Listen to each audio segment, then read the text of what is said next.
하나님의 아들은 부자가 찾아와서 계명을 묻잖아요. 계명이 뭡니까? 영생을 얻으려면 계명을 지켜라.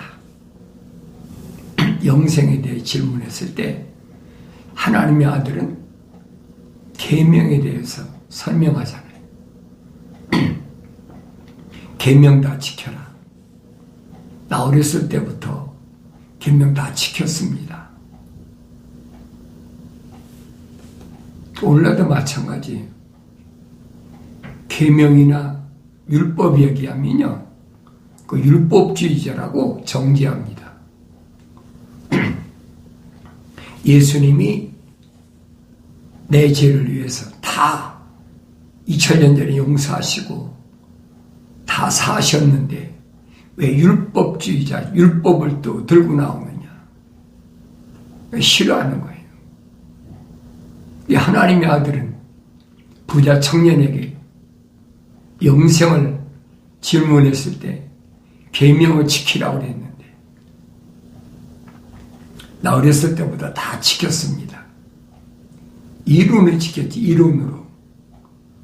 이론으로 지킨 거 말고 실제적으로 네 생활에서 하나님의 계명을 지켜라. 그리고 뭐 하나님을 사랑하라. 내 마음을 다하고 뜻을 다하고 정성을 다하고 목숨을 다하여 주 너의 하나님을 사랑하라. 이게 첫째 계명이고, 두 번째 계명은 내 이웃을 내 몸같이 사랑하라. 온 율법을 이루었다. 사랑을 하면 율법의 완성이다. 율법사하고도 주님이 그렇게 토론하시잖아요. 이웃이 누구냐? 그 율법이 내 부모를 공경하라. 내 부모를 공경하라는 말은 내 부모를, 내 육신을 낳아준 어머니 아버지를 머리가 이라는 얘기예요. 가장 소중하게 생각하라.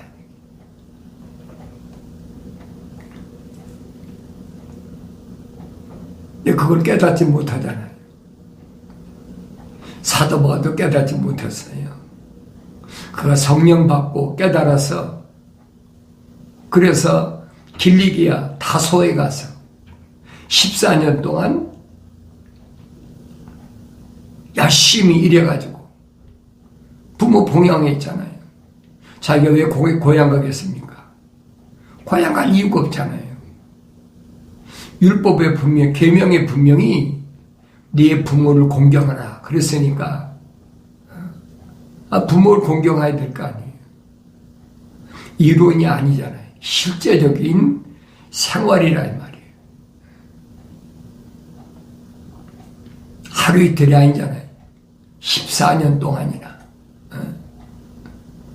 그러니까 이런 말씀들을 내가 말씀을 읽고 되새김질하면 보여야 되는데 말씀을 읽고 그냥 지나가 버리고 되새김질하지 않아요.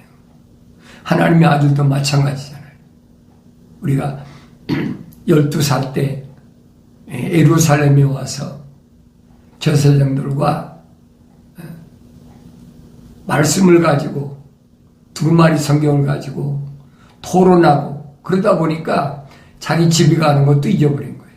다른 사람들이 여러분 지금도 그렇잖아요. 성지순례하면 수만 명이 막 몰려오니까 나사렛에서도 유대인들이 한두 왔겠습니까? 그 동네에서 단체로 왔겠지요. 그러니까 다른 사람들하고 가는 줄 알고 한참 가다 보니까 아들이 안 보이는 거예요. 그래서 다시 예루살렘에 와서 12살이니까 유대인들은 13살에 성년의식 하잖아요. 거의 다 성장했다는 얘기지.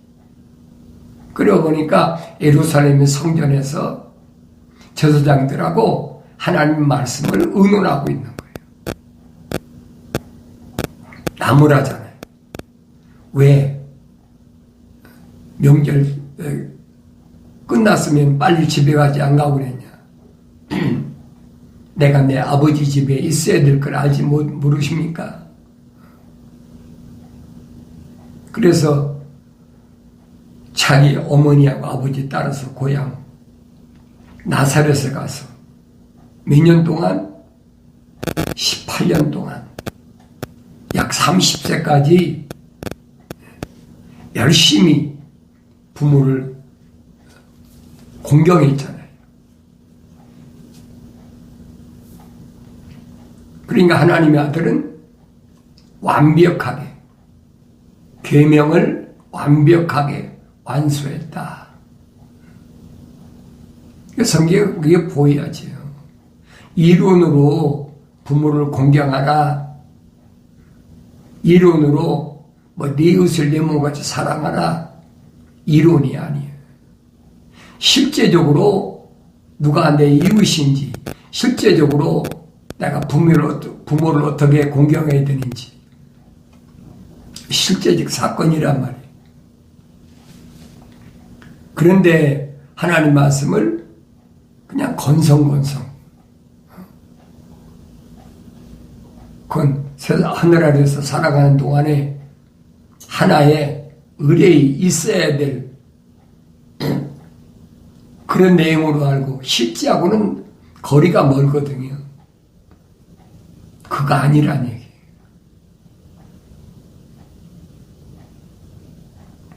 내 아들아, 내 말들에 주의를 기울이고 내가 말하는 것들에 귀를 기울이라. 하나님의 아버지께서 누구에게 하나님의 거룩한 생명 호흡이 들어간 자들에게 내 아들아 말씀하시잖아요. 다른 사람들에게 자연인에게 말씀하시는 게 아니잖아요. 세상에 태어날 때부터 하나님 거룩한 사랑, 생명 호흡이 들어간 사람을 향해서 지금 말씀하시는 거예요. 내 아들아, 내 말들에 주의를 기울이고 무슨 말씀을 하셨는지를 올바로 일일이 꼼꼼히 다 챙겨서 내가 말하는 것들에 귀를 기울이라. 하나님께서 말씀하시는 거니 귀를 기울여야 돼. 귀가 할례받아야 들리지. 할례받지 않았으니까 들립니까? 안 들리지요. 그것들을 내 눈에서 떠나지 않게 하고 내 마음속에 간직하라. 명령이잖아요. 그것들을 내 눈에서 떠나지 않게 하라. 눈에서. 세상 것은 잘 보이는데 하나님의 말씀은 한번 쑥 읽고 지나가서 그걸로 끝이잖아요. 그게 아니란 말이에요. 그것들을 내 눈에서 떠나지 않게 하고 그랬죠. 얼마나 열심히 하나님 말씀을 읽어야 되는지, 얼마나 열심히 하나님 말씀을 되새김질해야 되는지, 전심을 다해서 그것이 하나님을 사랑하는 것이다. 이걸 잊어서는 안 돼요. 적당히 하나님 앞에 적당히는 안 통해요. 이는 왜 그래야 되느냐? 그것들을 발견하는 자들에게 생명이 되며 그들이 온 육체에 건강이 됨이라. 그것들을 발견하는 하나님의 거룩한 뜻이 무언가 그걸 발견한 자들에게 생명이 된다. 하나님의 본래 창조하신 창조의 교회에 가신 하나님의 생명호흡이 들어갔다면 마땅히 영원한 생명을 위해서 하나님의 아버지의 말씀이 무엇인가를 항상 기억해야 되죠. 그것이 내 온 육체의 건강이 됨이라. 육체, 이 겉사람, 건강히 지켜준다는 거예요.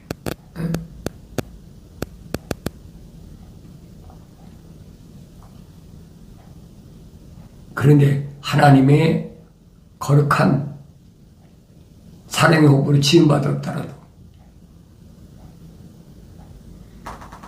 내가 온전하지 못했을 때 사도 바울이 모델이잖아요.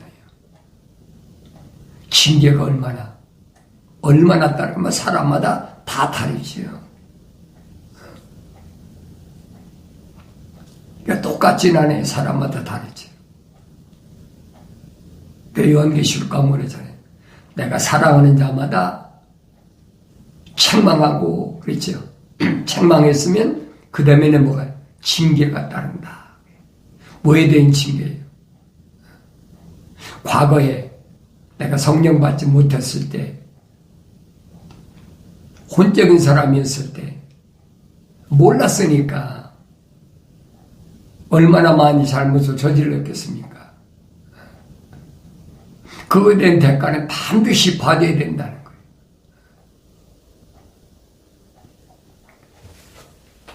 약속을 믿지 못하고 명령에 불순종한 것, 이것은 개인적으로 끝나는 것이 아니에요.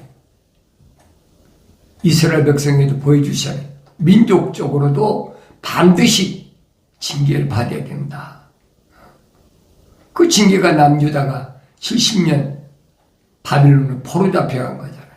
이 징계를 거부하는 사람, 징계를 받아들이는 사람. 징계를 거부한다고 징계가 거부가 됩니까? 말도 안 되는 얘기지. 그런데 하나님 거룩한 생명호흡이 안 들어간 사람들은 한사코 거부하는 거예요. 그러니까 에레미야 선지자가 바빌론에 가서 70년 동안 종살이하고 포로 생활하고 돌아와야 된다. 그게 하나님의 징계다. 아무리 얘기해도 듣나요? 안 듣지요? 왕들이 안 듣잖아요. 왕이라고 그들이 이스라엘 왕이라고 남유다의 왕이라고 그들이 하나님의 거룩한 생명호흡이 들어간 건 아니라는 얘기예요.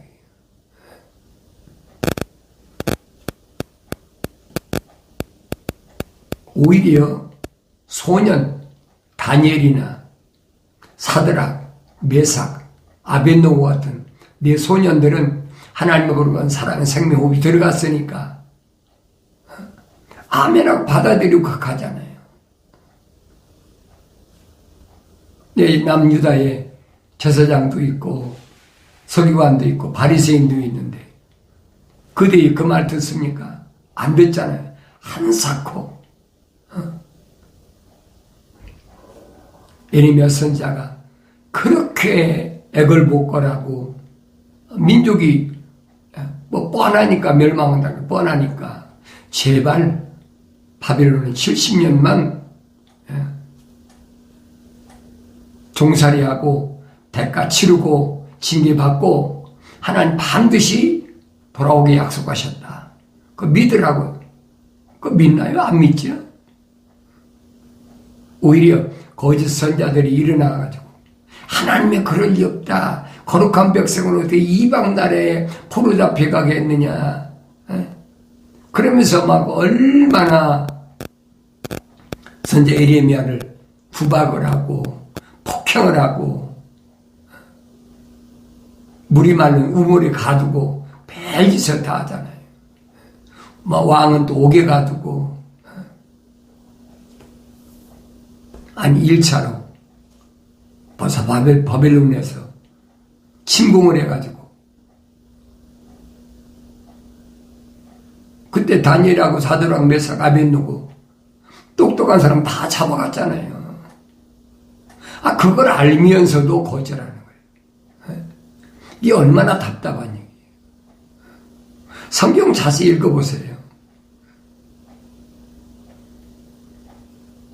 그런 걸 보면 깨닫고 돌이켜야 되는데 도리어 그런 하나님의 계획을 이혼했다고 그래가지고 가진 박해를 하고 그 이 어느 시대나 마찬가지예요. 어느 시대나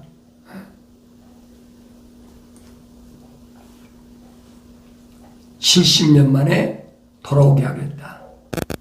70년 만에 돌아왔잖아요. 그걸 깨닫지 못해 우리 지나간 역사를 통해서 보고 있는데도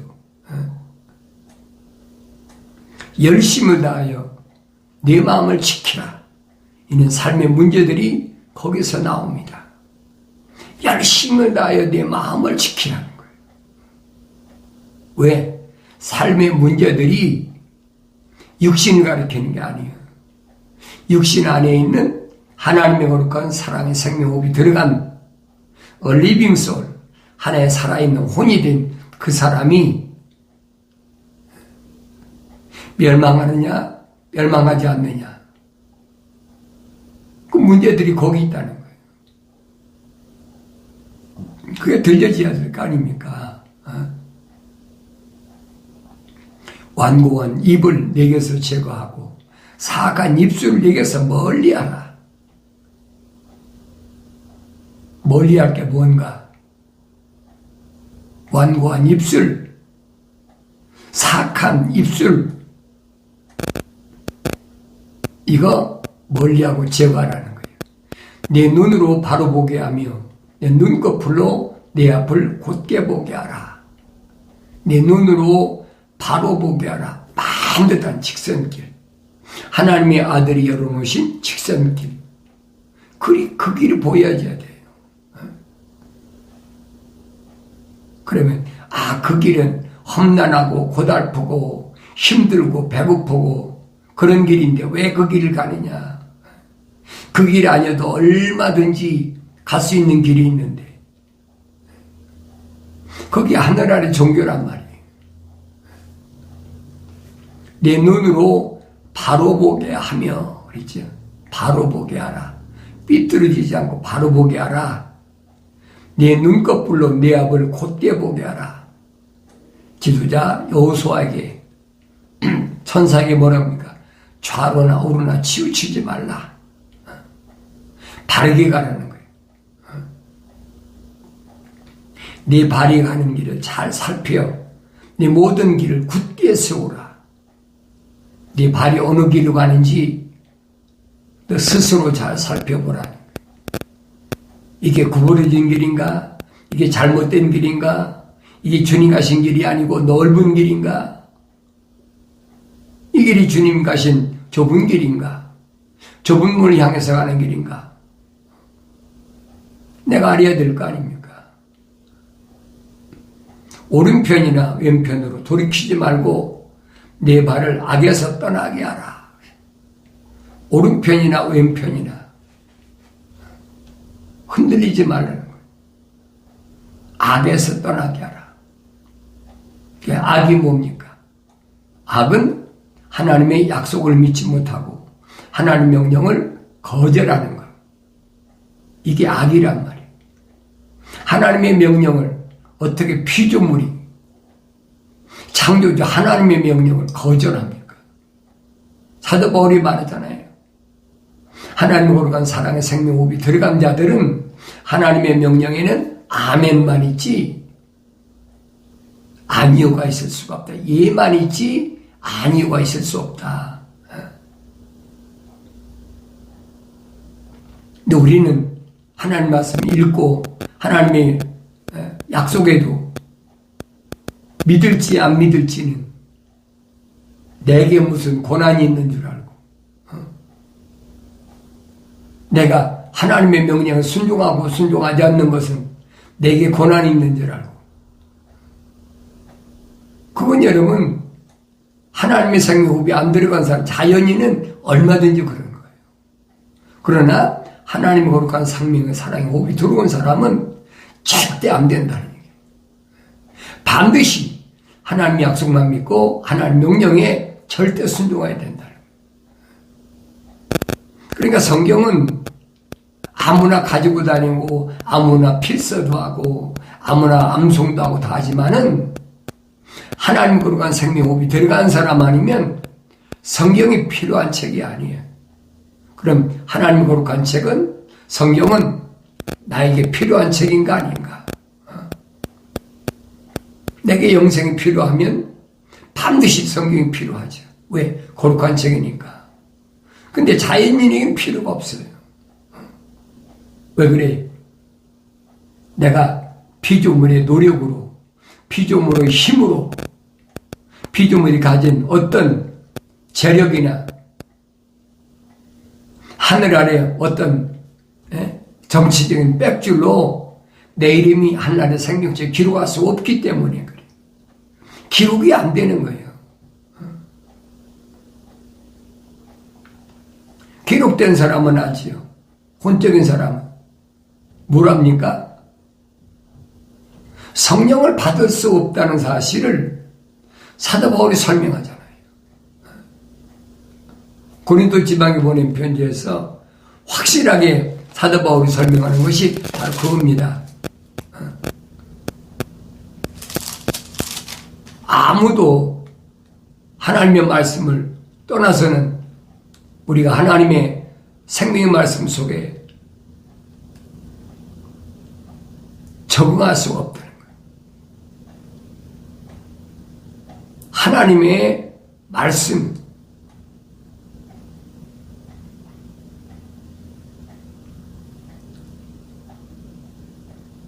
사도 바울이 설명하죠. 우리가 세상의 영을 받지 아니하고 오직 하나님으로부터 온 영을 받았으니 이는 우리로 하나님께서 우리에게 값없이 주신 것들을 알게 하려 함이라.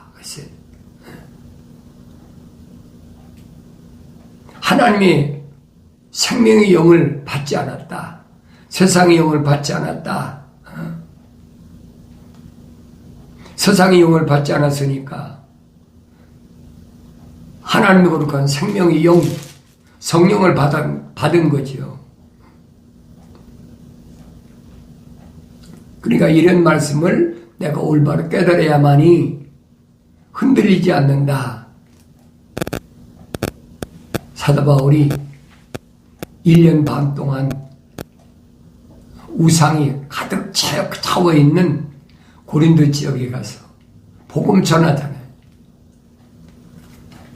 왜? 마게도니아 지역에서는 가장 큰 도시야. 고린도 지역이. 고린도라는 도시가. 또 아시아에서는 에베소가 가장 큰 도시고. 에베소에서는 3년 동안 바울이 복음 전개했다면 마게도니아에서는 1년 반 동안은 부르시고 교회를 위해서 열심히 복음 전하면서 나중에 보낸 편지에서 그 얘기입니다. 하나님의 영의 일을 받지 않는 사람, 자연인이라는 거예요. 하나님의 생명호흡이 안 들어간 사람은 하나님의 영의 일들을 받을 수가 없다는 거예요. 어떻게 받겠어요? 받을 수 있다면 하나님 말씀이 거짓말이죠. 창세기 1장에 밝히셨잖아요. 우리 형상과 모습들대로 사람을 창조하자. 형상으로 리빙솔, 하나의 살아있는 혼이 됐는데 성령을 그래야 받아야 완성될 거 아닙니까? 성경 전체가 그 얘기예요. 성경은 조각조각 나눠진 게 아니에요. 하나님께서 창조하신 창조의 6째 날 하나님의 창조의 큰 그림을 창세기에서는 하나님의 그 아브라함, 이삭, 야곱에 대해서 말씀하시는 창세기 안에 다 되어 있잖아요. 또 아브라함에게 징계로 인해서 너와 네 후손이 이방 땅에 가서 4대 만에 돌아오리라. 그 사건이 출애굽기, 레위기, 민수기, 신명기까지 기록되어 있잖아요. 이게 따로따로 떨어진 것이 아니란 말이에요. 그러니까 우리가 일반적으로 모세가 쓴 모세오경이다. 토라다 그러잖아요. 그 다음에 뭐가 있습니까? 여호수아, 그 다음에 재판관기. 재판관기 끝나니까 뭐가 있어요? 사무엘 상하, 열왕기 상하, 역대 상하 쭉 있잖아요. 그게 뭘 말하는 줄 알아야지. 그 시대마다 하나님의 거룩한 생명호흡이 들어간 자, 그래서 성령으로 완성된 자, 그렇지 않은 자들, 그들을 하나님 거룩한 사랑의 생명으로 들어온 자들을 하나님이 뭐 하려고? 징계 막대기로, 회초리로 사용하시는 거예요. 누구를? 자연인을. 그거 보이잖아요. 출애굽에서 가나안까지 들어왔는데도 점령하라고 그러잖아요. 점령하라고. 이미 모세 때 각 12지파에게 다 땅을 나눠줬잖아요. 어느 지파는 어디에 다 나눠줬다고. 이제는 너희들이 가서 점령하는데 어떻게 점령하느냐? 하나님의 명령대로 순종하면 점령할 수 있다는 거예요. 그래서 순종이 됩니까? 안 되지요. 왜 안 돼요? 하나님 거룩한 생명호흡이 안 들어가는데 어떻게 순종이 됩니까? 안 되지요. 그러니까 모세나 여호수아를 통해서 가나안 땅에 들어가도 이방인들에게 절대로 맹세하지 말고 그들과 타협하지 말고, 그들은 가나안 땅에 오래 살았으니까 이제 들어온 이스라엘 백성들에게 요즘 말하면 텃세야 한다고 그러잖아요. 얼마나 하겠습니까? 근데 보여주잖아요. 여호수아를 통해서. 아무리 큰 여리고성이라도 무너뜨려 버리잖아요. 여리고성 무너뜨리는데 무슨 칼을 들고 썼습니까? 뭘 갖고 했습니까? 명령으로 했대. 명령. 약속을 믿고 명령에 순종하니까 그 큰 여리고성이 함락되는 걸 목격했잖아요. 가나안 땅도 마찬가지라는 거예요. 하나님의 약속만 믿고 명령에 순종하면 다 점령할 텐데, 그렇게 모세도 여호수아도 얘기를 해도 듣나요? 안 듣지? 들을 수가 없는 거예요. 왜 그래? 그들 안에 하나님의 거룩한 사랑의 생명호흡이 안 들어간 사람들이니까. 그러니까 여호수아 다음에 끝나면 재판관계가 보세요. 소위 사사기라고 그러잖아요. 이웃에 있는 그 가나안 본토에 있는 족속들한테 계속 침공당하고 또 억눌리고 종살이하고, 그럼 또 하나님이 사사들을 세워가지고 그들을 또 물리쳐주고, 그럼 또 몇십 년이나 얼마 동안 또 잘 있다가 또 그러면 또 잊어버려버려요. 또 이방인들하고 통혼하고 이방인들하고 서로 어깨를 같이 메고 별짓 다 하잖아요. 그게 보여야지요.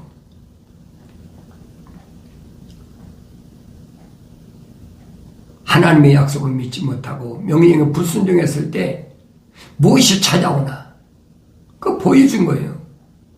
성경은 한 권이라니까요. 하나님의 거룩한 사랑의 호흡이 들어온 자들을 하나님이 어떻게 인도하시고 어떻게 통치하시고, 왜 천사를 통해 통치하시니까. 하나님의 아들이 말씀하시잖아요. 어린아이 때 하나님 거룩한 생명호흡이 들어간 사람은 천사가 반드시 함께 한다는 거예요. 그런데 요한계시록 가면 반드시 그러잖아요. 네 천사가 네 천사 앞에서 증언한다는 거예요. 네가 올바로 됐나 안 됐나. 내가 혼자 있다고 생각하면 큰 우산이에요, 여러분. 이런 말씀을 내가 날마다 말씀을 상고하면서 하나님 나를 혼자 세상에 버려두신 게 아니라는 거예요. 천사는 에스겔 선지를 통해서 보여주고 있잖아요. 천사장은 6날개를 가진 천사, 그 밑에 천사는 4날개를 가진 천사, 그 밑에는 2날개를 가진 천사, 그 밑에는 날개 없는 천사. 보여주고 약속하고 있잖아요. 이만한 말씀을 올바로 내가 깨닫는다면, 내 안에 하나님 거룩한 생명호흡이 들어왔다면 나는 세상에 혼자 버려진 게 아니라는 얘기예요. 반드시 뭐 할 때까지? 책망받고 돌이켜서 성령 받을 때까지 하나님이 보호하시고 울다리를 쳐서 지키신다는 사실을 올바로 믿으시고 반드시 예수 이름으로 승리의 기쁨이 있는 복된 삶을 살아가길 바랍니다.